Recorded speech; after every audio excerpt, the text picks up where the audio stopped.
எங்க வயதில் அடிச்சுட்டு இந்த படத்தெல்லாம் என்ன பண்ண போறீங்க எல்லாரையும் நான் ஓப்பனா டிபேட்ல தான் இருந்தேன். நிஜத்தை சொல்லட்டுங்களா, நான் இந்த படத்தை என்ன பண்ணுவேன் சொல்லுங்க, என்ன பண்ணுவேன், தியேட்டர் கட்டுவேன். இந்த படம் வந்து எனக்கு ரொம்ப ஆசைங்க. என்னுடைய ஆதர்ச புருஷன், என்னுடைய வாத்தியார் திரு சிவாஜி கணேசன் அவர்கள் தியேட்டர் வச்சிருந்தார்.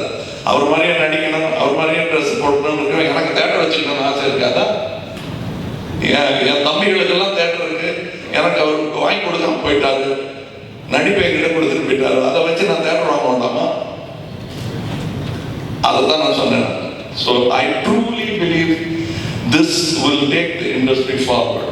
இது அதற்கு பிறகு செய்ய வேண்டிய சட்டத்திட்டங்கள், ஒழுங்குமுறைகள். we must come together, all of us.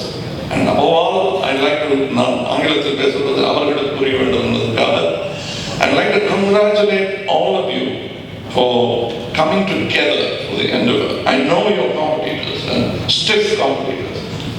I know two competitors who have gotten together like this and they made their lives better.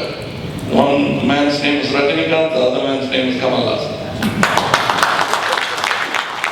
We are very strong competitors, very hard when we fight, when we compete.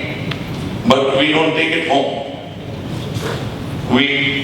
We know that the health of one man is the health of the other man. We have understood that and we have lived accordingly, and we have lived longer than most people have lived in stardom. We are very, very grateful to Tamil Nadu and the rest of India for that. In your case, there is a common sort of a story about Indian tramps. You have belied that story.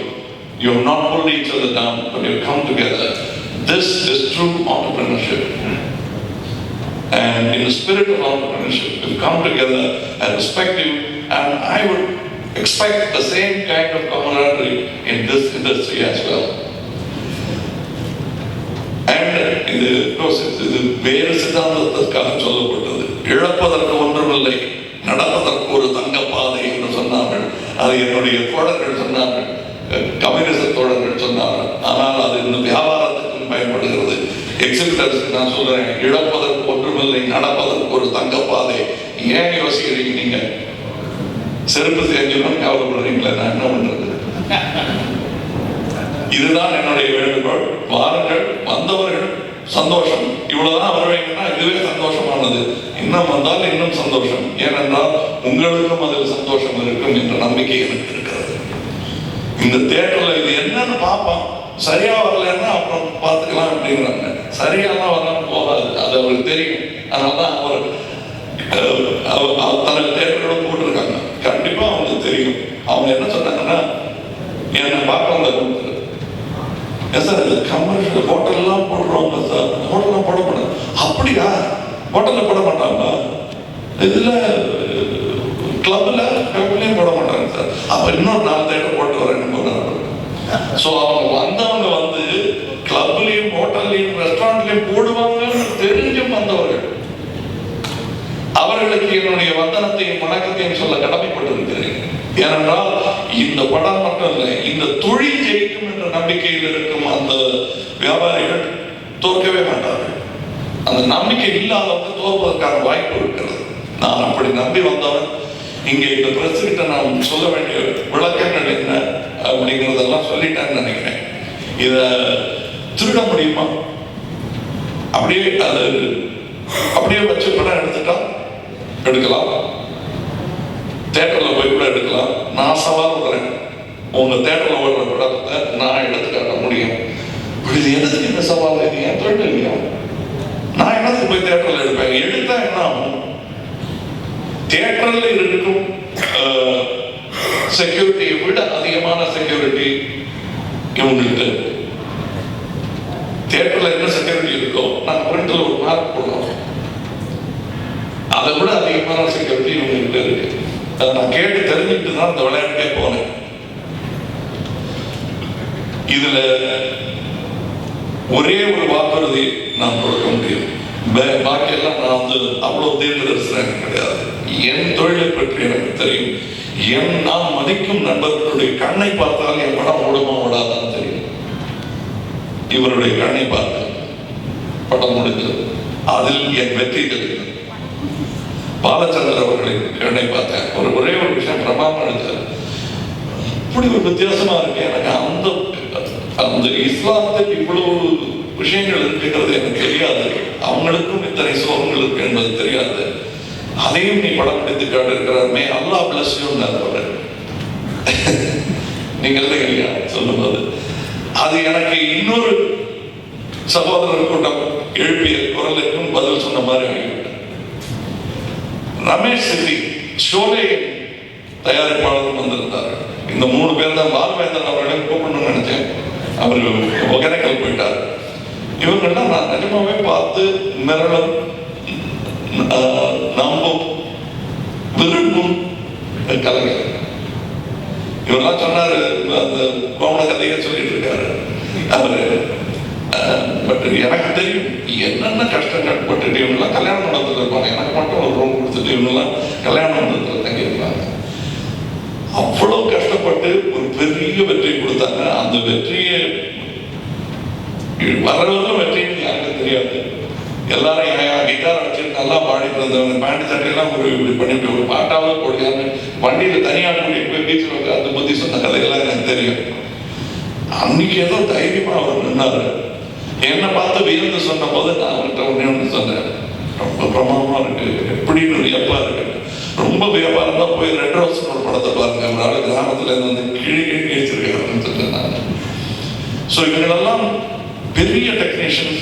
Sholay, Ramesh B இவங்கெல்லாம் பார்த்து இந்த படம் பெரிய வியாபார வெற்றி பெறும் என்று சொல்வதை கேட்டுக்கொண்டு நம்பி நான் இங்கே இருக்கிறேன். நான் சொல்றதை கேட்டு நம்பி வந்தீங்கன்னா சந்தோஷம். இது வெல்லும் என்ற நம்பிக்கை நான் படம் பார்த்தேன் ரசிகனாக எனக்கு இருக்கிறது. அதுக்கு பெரிய உதாரணம் என்னன்னா, என்னுடைய 95 கோடி still counting and waiting collect. அதுதான் என் நம்பிக்கை. என்ன வெடிச்சாலும் படத்துல வெடிக்க பின்னாடி வெடிக்கிறது போயிட்டே இருக்கு. படமும் அப்படி ஓடும் என்ற நம்பிக்கை எனக்கு இருக்கிறது. இங்கு வந்திருந்த பத்திரிகையாளர்களுக்கும் ஊடகங்களுக்கும் முக்கியமாக இண்டஸ்ட்ரி சப்போர்ட் வந்து கேட்காமலே கிடைத்தது. நான் இன்னைக்கு கேட்டேன், அள்ளி கொடுத்துட்டாங்க. இந்த அன்புக்கு என்றும் நான் கடமைப்பட்டவன். இதே போல் எக்ஸிபிட்டர்ஸும் வெற்றி விழாவில் கலந்து கொண்டு அத்தனை பேருக்கு நான் வந்து அவர்களை, நீங்களும் சகோதரர்கள் தான், எதிர்கட்சி என்று ஒன்றுமே இருக்க முடியாது என்பதை சொல்ல வேண்டும்.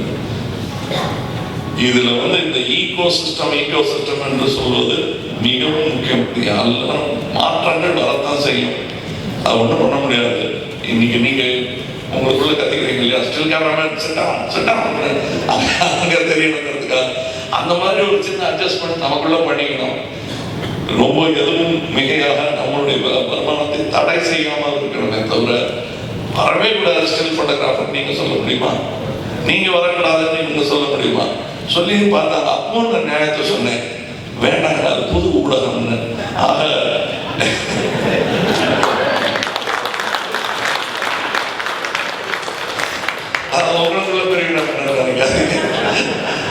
இதுதான் என்னுடைய நிலைமை.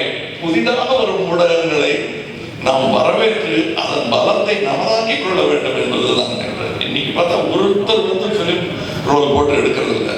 இதுல என்ன எனக்கு லாபம்னா, நிறைய படம் எடுக்கிறீங்க, சிலது நல்லதா கூட எனக்கு ஏமாவும். நீங்க எடுக்கிறது எல்லாமே நல்லதா இருக்கு, ஏமாவும் சிலதுல நல்லா அமையுது. ஸோ அந்த சான்ஸ் முதல்ல கிடைக்காது. இப்ப அதெல்லாம் இருக்கு. இது எல்லா தொழில்நுட்பத்திலையும் வரும். இந்த தொழில்நுட்பத்தை வரவேற்க வேண்டியது நமது கடமை. இதை தமிழகம் செய்திருக்கிறது. எல்லாரும் என்ன சொல்லிட்டு இருக்காங்கன்னா, இது இந்தியாவில் முதல் முறையாக என்று. ஒரு சின்ன திருத்தம் நேற்று கூட சொன்னேன், உலகத்தில் முதல் முறையாக அதை செய்திருக்கிறோம். இதில் தமிழகம் முன்னோடியாக நின்றது.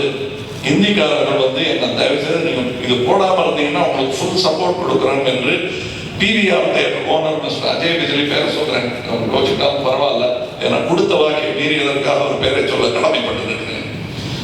அவர் வந்து உங்களுக்கு நான் 500 தேட்டர் வச்சிருக்கேன், நீங்க போடாங்க. சரி அண்ணே போடல அப்படின்னு சொல்லிட்டு இங்கிருந்து செய்தி போனதும் அவர் நாம தேட்டர் கொடுக்க மாட்டேன்னு கையை முறிக்கிறாரு.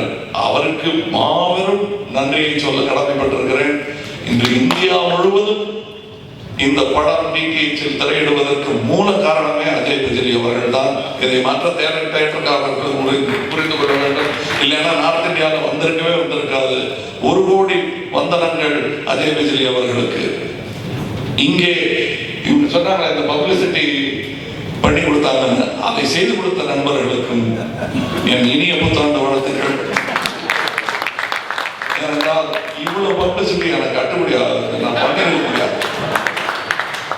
ஏன்னா நான் ஒரு பட்ஜெட் வச்சிருந்தேன், அதை பன்மடங்காக பெருக்கி கொடுத்தவர்களுக்கெல்லாம் எனக்கு வந்து அப்படியே கல்யாணத்துக்கு வந்தா பன்னீர் தெரிவிப்பாங்கல்ல, அது மாதிரி பன்னீர் தெரிச்சு என்னை வரவேற்று இருக்கிறீர்கள். வணக்கம்.